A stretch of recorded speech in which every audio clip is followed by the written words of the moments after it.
All right, next we're going to be covering the evaluations and supplemental information in PharmCAS. So let's go ahead and begin on those two quadrants. So the supplemental information, you're going to want to have some dates in front of you for any kinds of achievements or experiences, volunteer experiences, part-time jobs, license numbers, certifications, expiration dates is going to be very helpful for you in completing this section. And the personal essay, we'll get to that in just a moment, but this is a section that you don't just want to put something down rather quickly. You want to spend quite a bit of time on this section. So first of all, with the evaluations, and I mentioned this previously, you will need to upload 2 individuals who can provide letters of evaluation on your behalf, and you can provide up to 4 individuals. So well ahead of completing the PharmCAS, you will want to talk with these individuals to ask if they can write you a strong evaluation, and let them know that if they agree to this, that they will be receiving an email from PharmCAS directly to their email where they will be able to upload this information. You will not get the letter of recommendation from them and upload it themselves. It will be done between that evaluator and PharmCAS. So whenever you go into this section, you can create your evaluation request where you will enter in the information on where they will be able to email the individual. And the due date is a suggested date of when you would like for this to be submitted. So again, give the individual plenty of information ahead of time. Perhaps a resume will be helpful as well. And then any personal notes that you want to include in this section.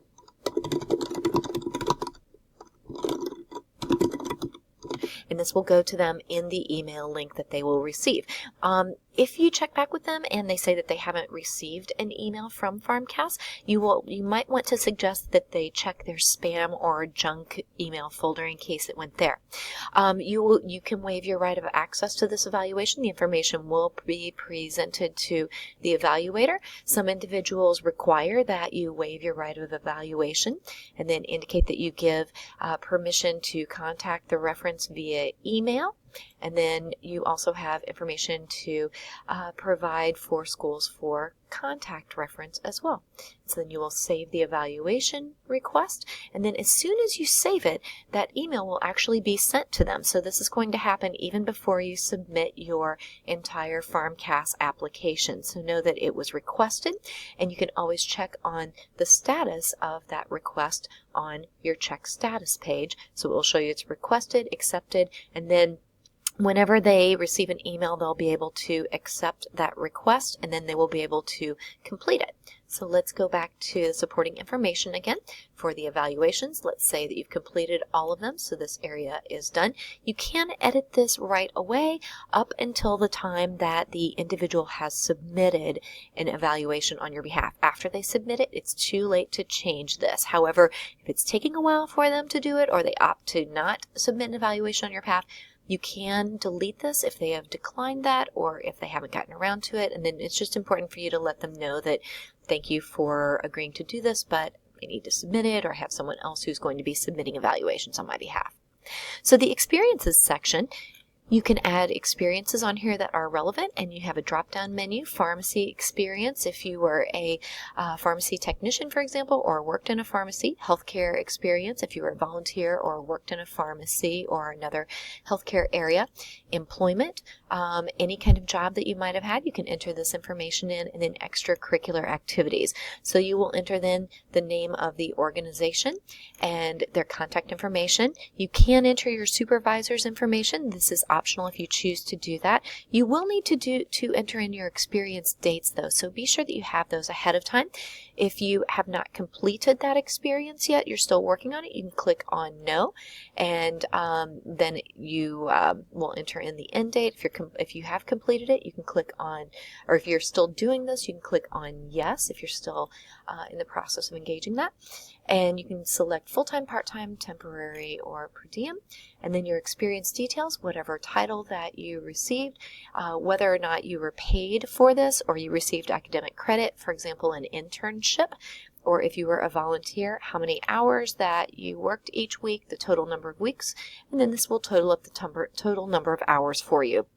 It's a good idea to enter in the description or responsibilities of this organization too, and you can release authorization so that individuals can contact them. You're limited to 600 characters in this space as well. So let's delete that. You can choose not to add experiences, but I do recommend that this is a good idea to do.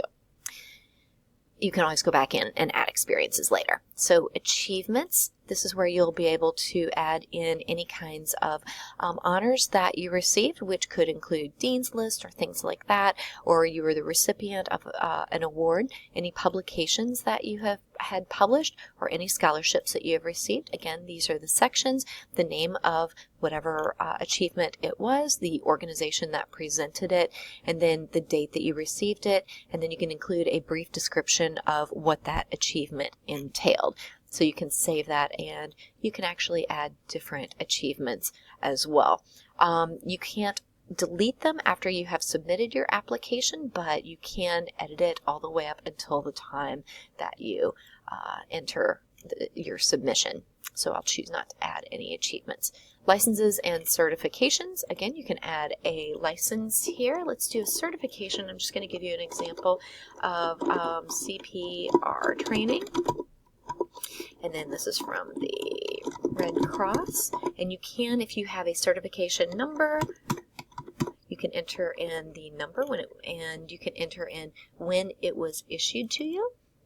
So if it was issued February 13th and it's going to be valid until the following February, you can include the expiration date.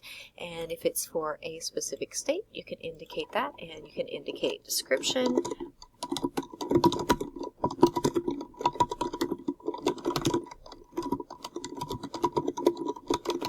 Into this information as well. Again, 600 characters. So you can save and continue, and then you can add additional ones on this page as well. Again, if you want to edit, you can use this pencil and edit it, or you can delete those options. Now, the personal essay section, this one will require quite a bit of contemplation and preparation. Your personal essay, you are going to address why you selected pharmacy as a career, and how the Doctor of Pharmacy degree relates to your immediate and long-term professional goals. Make sure to read this information thoroughly. Perhaps do an outline of what you want to say. You will definitely want to seek input from other individuals as you're writing this. Again, definitely make sure not to plagiarize any portion of this. It's going to be your own thoughts and your own words. Do not personalize this for a particular pharmacy institution that you're applying to. It's going to be a rather general statement just regarding pharmacy. And we do encourage you to type this into a a text-only word processing system. So something like Notepad, and you can type it in Notepad if you choose to do that. And again, proofread, edit, use any writing services that might be available for you, and don't submit it immediately right after you write it. Give some thought and contemplation to this. So typing it, spell checking it, make sure it is as close to perfect as possible. You can copy then, and then you can paste it into this box. After it's pasted in, again, just make sure to review it, review the essay. You're limited to 4,500 characters, which is about 1 page. Now, again, this is going to go through Turnitin for admissions to ensure that no plagiarism took place. And again, make sure to review that final text and make sure that you have all of the corrections made. After you have done that, save it and continue it. So this section is done. So we can go to your dashboard. Again, so you see 3 sections are done. So the program materials is going to be specific to the schools that you have selected. So in this case, again, we've selected SIUE, School of Pharmacy. When you click on that, you'll see some information about the school. If you had selected other schools, you'll see specific information about that program as well. So on this page, you'll see an overview of that program. You will see most likely helpful links regarding any pre-pharmacy courses that you need to take, the technical standards, and what's involved with the application process. So some schools might require the PCAT while others might not. This is going to give you specific information on what is required for that particular program. You'll also see that in this particular case, applicants are required to submit a supplemental application and $40 application fee directly to SIUE School of Pharmacy. And there is a link for that information here. So definitely watch for that kind of information. There is an early decision process that SIUE School of Pharmacy also has. Other programs might have something similar that would be listed specifically on this page. You'll also be able to see specific deadlines for that school, accreditation status, and where that program is located. So great information on the home side of each program that you've selected. You will also be able to see any prerequisites for schools that you applied to. And you can do a matching on this page. So this is where you may also want to have your transcript available to you again to see what classes that you've taken. And you can assign a course to match up with that particular class that is required. You can actually use the drop-down menu to select other requirements. So SIUE also requires English Composition 1. We can save that and move on to the next one. And so you'll be able to add which prerequisites will fulfill each of those requirements. So again, each of these will be selected and you can do the course matching with their prerequisites yourself. There's contact information and any additional supplemental questions that the school may have for you. So in this case, they want an emergency contact information. So you would enter in that information here, and including a phone number.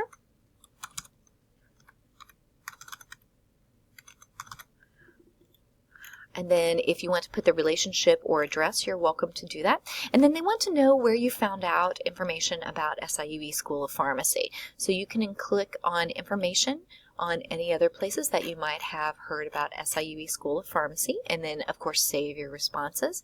Now again, let's go back to this home page, and I want to talk to you a little bit about the supplemental application. So whenever you download that supplemental application, in this case it's going to be a PDF document where you're going to fill in information. You're going to put your name, you're going to fill in your PharmCAS ID, and again, remember you can get that information right up here. You can copy and paste it in here if you'd like, and then any other information as applicable, and you'll want to have your transcript available to you to indicate when you took those courses and where you took them at,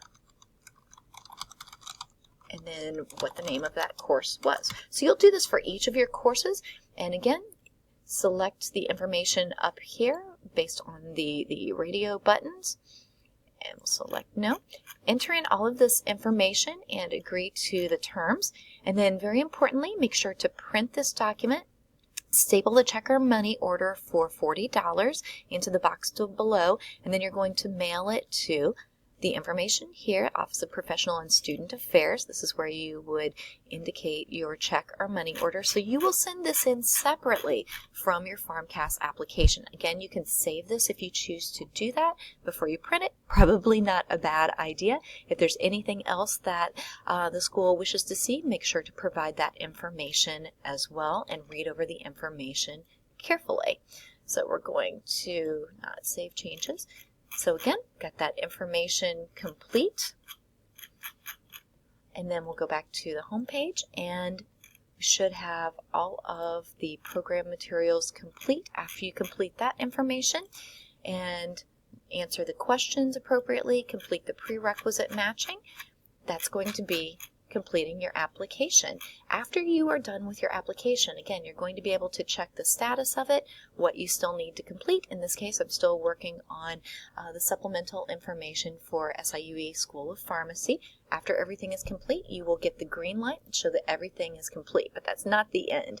You're going to need to do an academic update at the end of each semester, having your transcripts sent in to complete and verify any remaining coursework that you have. But once you have all of this complete, you will be able to submit your application. Once you have completed all parts of your PharmCAS, and you'll be able to actually download the program application if you wish to do so, to save it for future reference, probably a good idea, and be able to submit it after everything is complete. So that wraps it up.